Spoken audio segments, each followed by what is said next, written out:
Hi, I'm Skip Nipper. Welcome to my podcast, where I tell you about not only Nashville's great baseball history and traditions, shot to right, a one-hop liner, but certainly about its past. And you will hear a little bit about its present and future, too. Yes, he can. It makes the waist-high catch.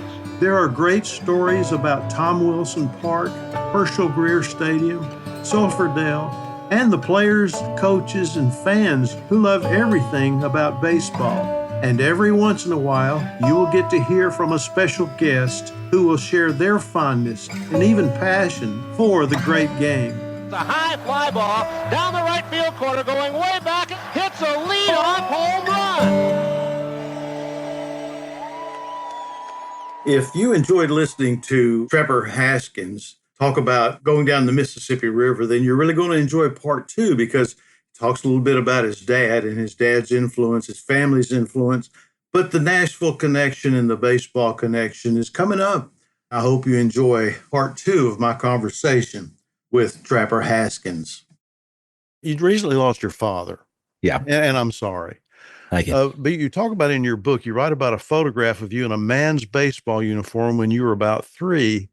And I'm guessing that was your father's uniform, but I don't know. But Yep. How your father impacted your life and even the baseball side of it. Yeah, so I talk about this part in the book where when I was a little kid on Saturday mornings, that was the one day that my parents slept in. And my dad had this old baseball uniform that he never played any kind of pro or semi-pro ball. I don't know what the uniform was even, what team it was even from. I just remember it was green and white, and it was a cotton uniform, and it had the stirrups. It was probably from the late 70s, but I would go into their closet as a little kid and I would get this jersey out and I would get his glove, which was, larger than my head. And I'd put on his hat, and while the family was sleeping, I would go out in the backyard and I would reenact plays that I had, seen on WGN, or, I was making diving catches of invisible baseballs and stuff. But yeah, he's the one that we were a baseball family. Dad watched football. He was into sports and stuff, but we loved baseball. Dad, I played Little League baseball. And the thing that I wrote for Sports Illustrated a couple of years ago, there's a line in there where I say, my dad taught me to play baseball. My grandfather taught me to love baseball. Because my grandfather's the one that took me to Cubs games, and he showed me how to keep score in the scorebook. And the sort of choreography and the cadence of the game, like, it just seemed like, even as a kid, I didn't have the words for it, but even as a kid, it felt like much more poetic than the other sports to me. Oh, yeah. And Dad had that same sort of appreciation for the game. He was born and raised in Columbia, Tennessee. I think he said he was a Yankees fan as a kid, but then when he married my mother, who's from Chicago, he quickly became, we were Cubs fans in our house. So yeah, he had a huge impact on me. He taught me to play my first chords on the guitar. He taught me how to play baseball and coached me. And I mentioned it in the book, we were different in a lot of ways. He was an office guy. And when I was in high school and I said, I don't ever want to work in an office, it was just sort of that teenage angst in me saying, I don't want to be like you. I want to leave home and sort of scour the world and see other things. But then as I became older, and then we had, he had grandkids, we patched things up in the I would say the last 15, 20 years of his life, we were very, very close in a way that we weren't when I was a teenager and in my early 20s. I was a little rebellious. So, that's okay. You are where you are now. Yeah, I am where I am now. And it all comes together. Yeah. Yeah. You said earlier, you like old timey things. And one of the things that you were involved in is Tennessee vintage baseball. Mm-hmm. And you had a hand in the formation. And I think along with Michael Thurman, who's not correct. Involved anymore. And tell me how you two guys got together, how this concept came about that we now know as Tennessee vintage baseball. Yeah. So I did say that earlier, that I've sort of always had this proclivity for the old way of doing things. And so, yeah, that's where for me, baseball and boat building sort of overlap. When I got into boats, I had this natural interest in, well, how did they do it before? And how was it done before that? And I'm always sort of chasing back in the history books seeing how things were doing, and the way that we know things today. What did that grow out of? That's how boat building was for me, and baseball the same. I've always loved the game. Years ago, I saw that Ken Burns documentary on baseball, and it's a great documentary, but the very first episode is the one that just lit me on fire, with the Walt Whitman quotes in there, and Al Spalding, and all just the history of the game. And one year, 2007, I was living in the state of Michigan. I was living in Port Huron, Michigan, and boat building had taken me there. I'd taken a job on a wooden boat they were doing a full refit on a boat there on Lake Huron. And at the library, there was a poster that said, "We're starting a vintage baseball team." And I'd never heard of vintage baseball, but I love baseball and I love vintage things. So I thought, well, this is made for me. And so I ended up going to this park in Port Huron. And the guy who started the team had one of those lemon peel baseballs, and he told us the rules of 1864 baseball. And it's a barehanded game. So back in 1864, there were no gloves, but one of the rules was you could catch a ball on the bounce for an out. And so he's explaining these rules, and it just sort of lit me on fire. And I played baseball when I was a kid, but in the 8th grade, I took a baseball to the mouth and I lost all of my front teeth. All my front teeth are fake. And that was the last time sort of scared me off the diamond. So that was the last time I was on a baseball field until I went to this park to play vintage baseball. Well, I played for a summer, and it really reignited my love of the national pastime. Then when Mandy and I moved back to Tennessee some years later, I thought, well, cool, I'll just join a team in Tennessee. I had so much fun doing that, and got online, and lo and behold, there were no teams in Tennessee. In fact, the closest one to Nashville at the time was Cincinnati. And on some Facebook group, I think it was a Facebook group, a guy named Michael Thurman had put up a message, "Hey, anyone in Nashville interested in getting vintage baseball off the ground?" And I contacted him. The next day, we were talking on the phone, and a couple of days later, we met up at Oktoberfest in the Germantown part of Nashville. And Michael said, "Oh, you got to meet my friend Skip Nipper. He's written a book on Nashville baseball." And that was the day that you and I met. And right. And the next spring, Thurman and I got it off the ground with two teams. There was the Franklin Farriers and the Nashville Maroons. And we were just those two teams that played all summer. And it created enough interest in the city where we grew. Every year we added a few more teams until we got up to, I want to say, 12 teams at the max. Mm-hmm. COVID sort of upset the apple cart, and we're now, I believe, at 9 teams. But we play in Knoxville, Chattanooga, and the Nashville area. And then we also travel. We go down to Tuscumbia, Alabama, play at Heine Minouche Days, play at Field of Dreams. We play in St. Louis. So we travel in addition to playing around the state.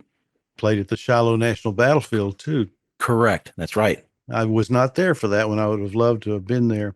So the 13th year, I mean, what's the purpose? Is it the camaraderie? Is it the holding on to old things again? What do you get out of that? I don't think it's just holding on to old things. I think that when I played in Michigan, the thing that really struck me that first summer of playing was these guys are on the field playing to win the game. Right. But they're not playing to win at all costs. In fact, I think what's paramount it was evident to me what was paramount to both sides was that we were celebrating the game that we grew up loving and sort of felt like kids again.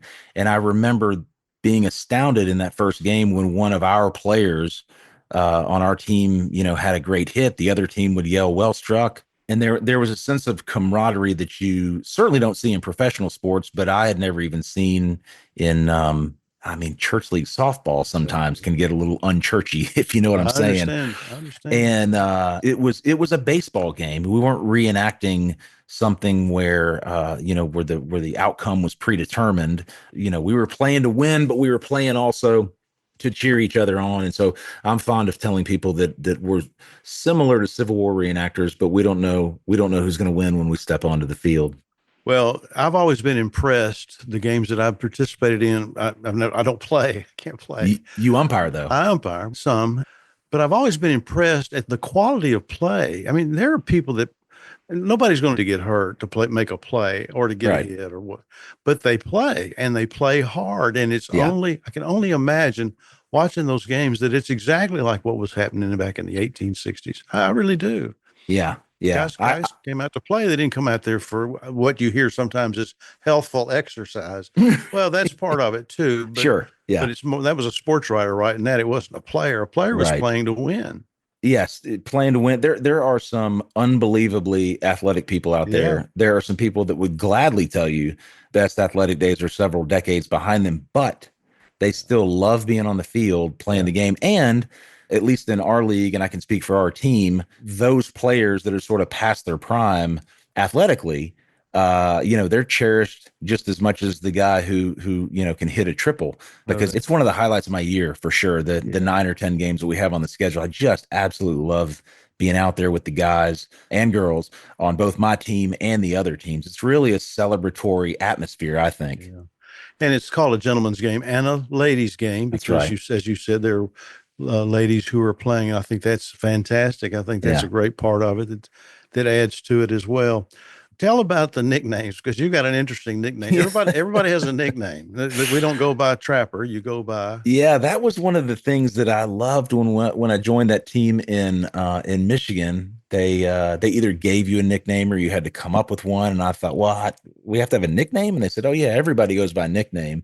And after playing this game for 13 years now, you realize that everybody has a nickname. Everybody has a nickname. And when you read the old baseball reports, you see an awful lot of nicknames in there. Exactly. So my nickname is Mama's Boy. So I'm Trapper Mama's Boy Haskins. Yeah. And we're sort of fond of saying that the best nicknames are the ones that are given to you, not the ones that you give yourself, because there's some guys that give themselves some pretty tough sounding nicknames. Yes, they do. Mama's Boy is not all that tough sounding. That's all right. But we were practicing before the season one March, and I was running and I stepped on an errant baseball that was just sitting on the infield, and I wrenched my ankle over and tore all the ligaments in one side. And we happened to be practicing at a field that was no more than half a mile from my parents' house in Franklin. And I knew for a fact that my mother kept this cold wrap in the freezer, in case for injuries. It was just this ice pack with a Velcro thing on it. It was like a gel pack thing. Anyhow, I called her. I said, hey, I'm just a half mile. Can you run that thing up here? I'm really worried this thing's going to get really swollen. And my mother rolls up. And at the time, I'm like 38 years old or something. And my mother rolls up in her car and she gets out with this gel pack, and the the hazing and ribbing that I got. Oh, mama's boy. I had to bring him some ice. And so, but I wear that nickname with pride now. So it's sure you do. And certainly it was an 1864 gel pack, right? It wasn't Velcro, surely. And it was twine. It was twine. Yeah. There's one person I want to talk about. It was as we close, and one of the great nicknames I think was probably given to him, but I don't know that, is Uncle Jesse. Can you talk a little bit about Uncle Jesse? Yeah. I don't know who gave him that nickname, but he looked like Uncle Jesse from the Dukes of Hazzard. He did. But he was working at the co-op here in Franklin. Yeah. And we would go in there to get field chalk for the lining because they sold it there. And he started asking, oh, what are you guys playing soccer, baseball? What are you doing? And so we told him we were playing vintage baseball. Oh, I'd like to play. And I remember thinking, well, he's a little old to be playing this game, maybe. But then the next year he signed up to play. And I think you'd be hard pressed to find anybody that would say there was a more favorite player in the league. I mean, he just became the uncle, the grandfather, the brother to everybody in the league, not only our league, but around the country. He got invitations to come to St. Louis to play under the arch. We played a game at his old family farm up in Ohio. He was just the gentleman's gentleman. I mean, and he encouraged everybody. Like I said, he would encourage both sides. Everybody was a friend. And he told me, I asked him one time why he played the game. And he told me, at the time he was in his middle 60s, late 60s. And he said, because I get to feel like a boy. Exactly. That's why I play. I get to feel like a boy again. Exactly. And that's why we all play. Yeah, I think you're right. That's a good one to close on. Although I will say Jesse passed away a little over a year ago. Yeah, it was a little over a year ago. Certainly missed. Okay, your book is published, and it was published in 2024 by you. Mm-hmm. Did you self-publish? I did. Yeah, I had an agent. We worked with we tried to get some publishing houses interested, and had an offer, but it wasn't what we wanted. So I ended up self-publishing the book in April of last year is when it came out. Yeah. Well, you did a great job, and I think Thanks. Mandy did the cover for you, right? She did. She designed the cover. She's a graphic designer, Yeah. and so instead of hiring one, I got her, and the picture on the cover. It's one of the few pictures of us both in the boat, because as we were rowing down the river, obviously we couldn't take pictures of ourselves, but there was a family coming down the river in a sailboat. They were motoring down to the Gulf of Mexico, and they were clicking pictures as they passed. And then they asked for our address, and we lived in Maine at the time. So I yelled out our address in Maine. And when we got home, those pictures were waiting in the mailbox. And so that picture became the cover of the book. And the name of the book, Crooked Old River, comes from a lyric in a John Hartford song. John Hartford, of course, was a Nashville songwriter, but he was from the St. Louis area, and a lot of his songs deal with the river and river boats. And so that's a line from his song, The Julie Bell Swain. Oh, it all comes together so well.